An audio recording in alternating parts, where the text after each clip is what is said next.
Assalamualaikum warahmatullahi wabarakatuh. Perkenalkan, saya Ismi Felina, mahasiswa Universitas Indra Prasta PGRI, kelas SF dengan NPM 2021-43500-579.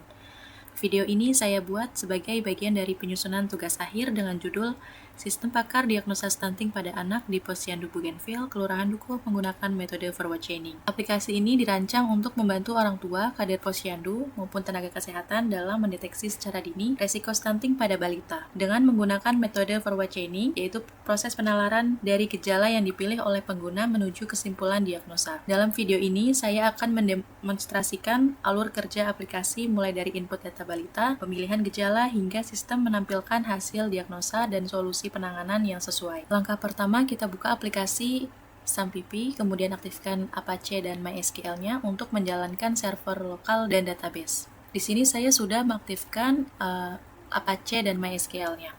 Setelah itu, buka browser dan akses alamat localhost /sistem pakar diagnosa stunting. Lalu kita klik enter. Berikut adalah tampilan halaman utama aplikasi Stunt Expert atau sistem pakar diagnosa stunting. Dan di sini ada beberapa tombol atau button. Yang pertama ada beranda, lalu ada fitur mengenai penjelasan singkat, dan ada penjelasan mengenai stunting.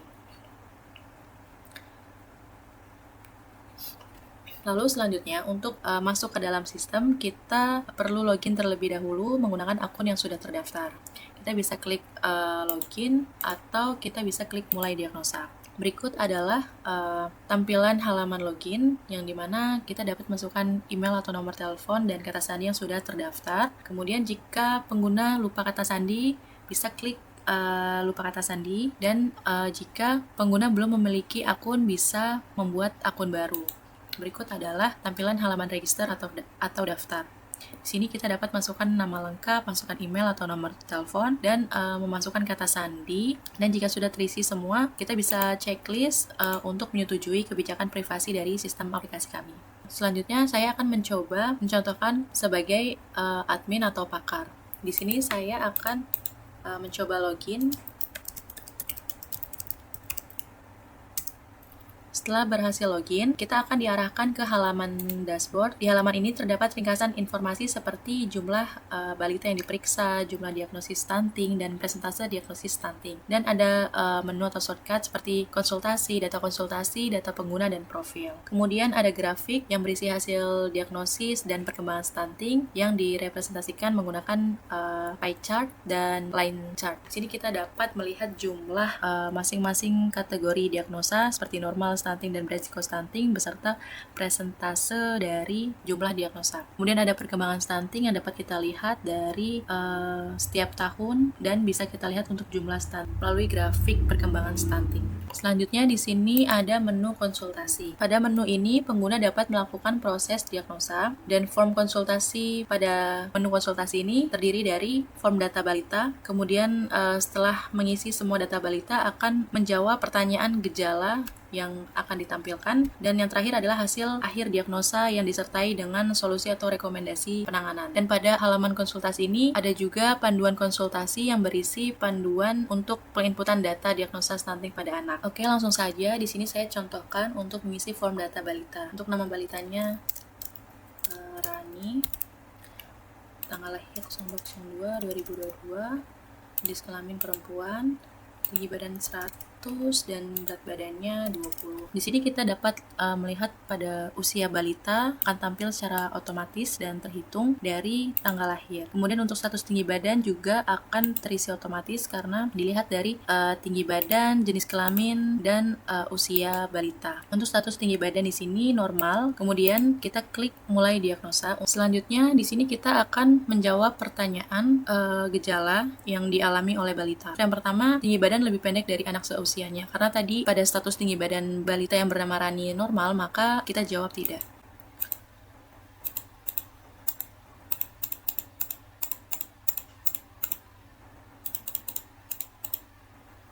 Setelah semua pertanyaan dijawab, kita bisa klik lihat hasil diagnosa untuk melihat hasil diagnosa pada balita.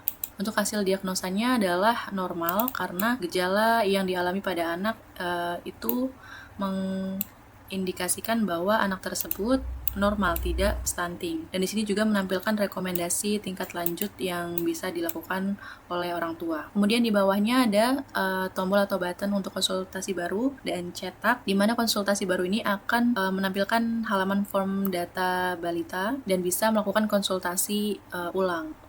Kemudian di sini juga ada button cetak untuk mencetak laporan hasil diagnosa. Kita coba klik cetak. Berikut adalah hasil laporan diagnosa stunting yang sudah kita download. Di sini terdapat biodata balita, gejala yang teridentifikasi, hasil diagnosa dari sistem pakar, dan rekomendasi tingkat lanjut. Selanjutnya di sini ada menu data konsultasi, di mana data konsultasi ini adalah data yang berisi informasi lengkap tentang balita yang sudah melakukan konsultasi sebelumnya, seperti nama balita, jenis kelamin, tanggal lahir, usia, tinggi badan, berat badan, gejala dan hasil diagnosa yang sudah teridentifikasi. Untuk data konsultasi hanya bisa diakses oleh admin saja, dan admin bisa melakukan aksi menghapus data konsultasi dan juga cetak laporan data konsultasi. Sini saya coba mencontohkan untuk cetak laporan data konsultasi. Berikut adalah contoh laporan hasil data konsultasi stunting, di mana semua data konsultasi berhasil dicetak atau terdownload secara otomatis. Selanjutnya yaitu di sini saya akan mencontohkan untuk menghapus salah satu data konsultasi. Sini saya akan menghapus data balita yang bernama Intan. Di sini sudah tidak ada data yang bernama Intan, berarti berhasil untuk menghapus data. Selanjutnya yaitu ada menu data pengguna. Pada data pengguna ini berisi data akun yang digunakan oleh admin atau pakar atau pengguna lain yang memiliki akses ke sistem. Di sini admin dapat mencetak laporan data pengguna dan juga menghapus salah satu data pengguna. Di sini saya akan mencontohkan untuk mencetak data pengguna. Dan berikut hasil laporan data pengguna yang berhasil terdownload. Selanjutnya saya akan mencoba untuk menghapus salah satu data pengguna. Di sini saya akan menghapus data Dinia.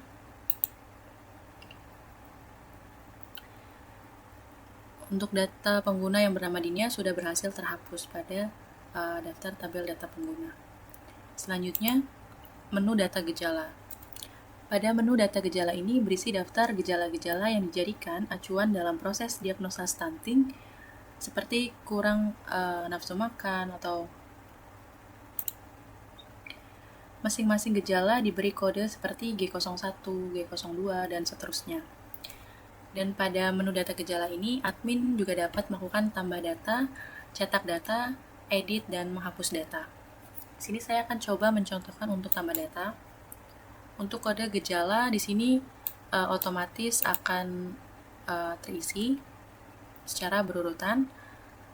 Dan untuk nama gejalanya misalnya di sini cepat lelah, kita klik simpan, kita cek dan ternyata sudah masuk ke dalam daftar gejala.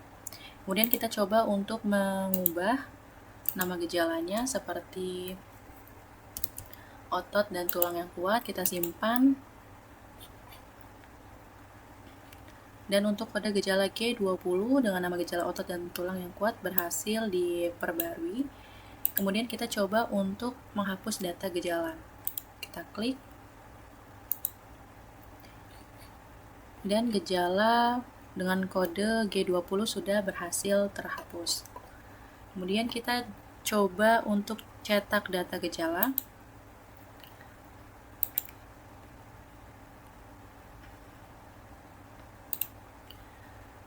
Dan ini adalah laporan data gejala stunting yang berhasil terdownload secara otomatis. Selanjutnya yaitu ada menu data penyakit. Pada menu data penyakit ini berisi daftar data penyakit atau nama diagnosa dengan kode penyakit yaitu K01, K02, dan K03 dengan nama penyakit atau diagnosanya yaitu stunting, beresiko stunting, dan normal. Pada menu data penyakit ini, admin juga dapat melakukan tambah data, mengubah dan menghapus data. Saya contohkan untuk tambah data. Di sini untuk kode penyakitnya akan terisi secara otomatis dan secara urut.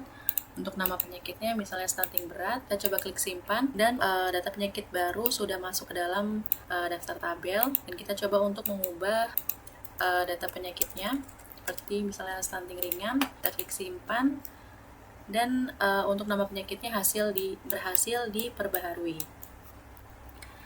Lalu kita coba untuk menghapus data penyakit. Untuk data dengan kode penyakit K04 berhasil terhapus. Selanjutnya yaitu ada menu data solusi. Pada menu data solusi ini berisi saran atau rekomendasi penanganan berdasarkan hasil diagnosa, seperti konsultasikan ke puskesmas atau dokter spesialis anak, lakukan stimulasi motorik harian, cukupi kebutuhan zat besi dan cairan tubuh, dan yang lain-lain. Pada menu data solusi ini, admin juga dapat melakukan tambah solusi, ubah data solusi, dan menghapus data solusi. Ini saya akan mencoba untuk mencontohkan. Kita pilih stunting. Untuk solusi atau rekomendasinya adalah konsultasikan ke dokter. Kita klik simpan. Lalu kita cek, dan untuk kode gejala K01 stunting dengan nama solusinya adalah konsultasikan ke dokter berhasil ditambahkan dan masuk ke daftar tabel data solusi. Kemudian kita coba untuk mengubah keterangan solusinya. Spesial, kita tambahkan konsultasikan ke dokter spesialis anak. Kita klik simpan. Dan keterangan solusinya sudah berhasil diperbaharui, yaitu untuk konsultasikan ke dokter spesialis anak. Kemudian kita coba untuk menghapus salah satu data solusi. Kita cek yang data terakhir tadi, urutan ke-20 dengan kode penyakit K01 stunting sudah berhasil dihapus. Selanjutnya yaitu ada menu basis pengetahuan. Pada menu ini adalah inti dari sistem pakar, di mana berisi relasi antara gejala dan diagnosa, dan komponen ini menggunakan metode forward chaining, yaitu sistem akan menyimpulkan diagnosa berdasarkan gejala-gejala yang dipilih pengguna sesuai aturan if-then yang telah ditetapkan. Di sini terdapat ada 11 rule, dan di sini admin juga dapat menambahkan relasi baru dan mengubah relasi. Di sini saya akan mencontohkan untuk menambah relasi baru. Kita pilih diagnosa stunting, misalnya tinggi badan, lebih pendek dari anak seusianya, dan postur tubuh kecil atau kurus. Kita klik simpan, dan data baru akan masuk ke dalam daftar tabel relasi gejala dan diagnosa. Kemudian kita coba untuk mengubah. Kita klik simpan, dan gejala berhasil diubah. Kemudian di sini juga ada menu profil, di mana menu profil ini menampilkan profil pengguna yang berisi email, nomor telepon, jenis kelamin, dan juga ada 2 button atau tombol pengaturan untuk mengubah profil seperti nama lengkap, jenis kelamin, email, dan nomor telepon. Kemudian ada untuk mengubah kata sandi jika ingin mengubah kata sandi baru. Kemudian pada menu profil juga akan menampilkan riwayat diagnosis. Pada riwayat diagnosis ini akan menampilkan daftar tabel yang berisi tanggal konsultasi, nama, hasil diagnosa, dan pengguna juga dapat mencetak laporan hasil diagnosa telah lalu. Yang sini saya akan coba untuk mencontohkan cetak laporan hasil diagnosa di tanggal 21 Juli 2025.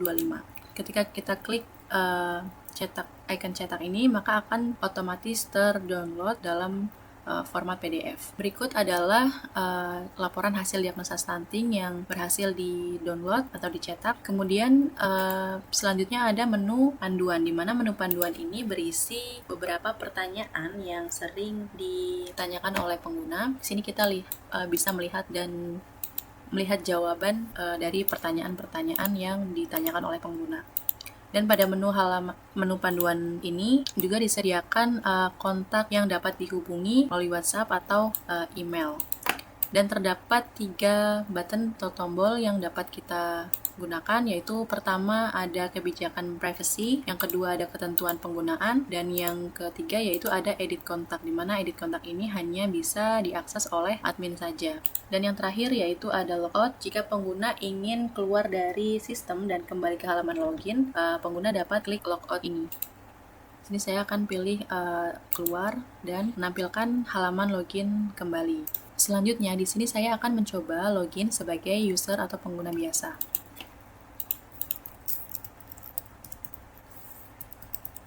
Sebelumnya saya sudah membuat akun baru untuk pengguna biasa. Lalu kita klik masuk. Berikut adalah tampilan halaman dashboard sebagai pengguna biasa, di mana Untuk pengguna biasa memiliki akses terbatas seperti konsultasi, menu profil, panduan, dan logout. Untuk tampilan dashboard kurang lebih sama seperti admin, di mana dapat melihat jumlah balita yang diperiksa, jumlah diagnosis stunting, dan persentase diagnosis stunting. Dan untuk menu hanya memiliki 3, yaitu konsultasi, profil, dan panduan saja. Untuk grafik dan grafik hasil diagnosis dan perkembangan stunting masih sama seperti pada halaman dashboard admin. Kita dapat melihat jumlah dan presentase dari hasil diagnosa dan juga perkembangan stunting dari per tahun. Selanjutnya di sini saya akan mencontohkan untuk mendemonstrasikan user biasa atau pengguna biasa.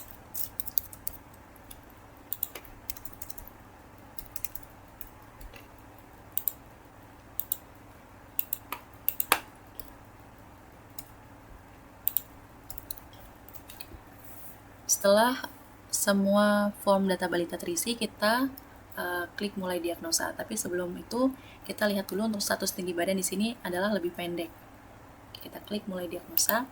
Untuk menjawab pertanyaan pertama, karena sebelumnya sudah teridentifikasi pada status tinggi badan bahwasannya lebih pendek, maka kita pilih ya untuk gejala nomor 1.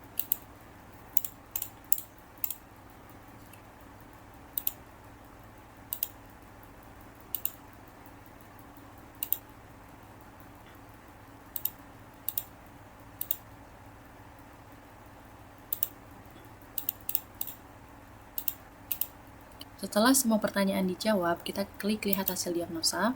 Untuk biodata balita yang bernama Yuri dengan gejala yang dipilih sebelumnya, bahwasanya hasil diagnosanya menunjukkan balita tersebut mengalami stunting. Dan di sini adalah rekomendasi tingkat lanjut yang bisa dilakukan oleh orang tua. Selanjutnya di sini juga ada tombol konsultasi baru dan cetak, masih sama seperti pada halaman konsultasi admin.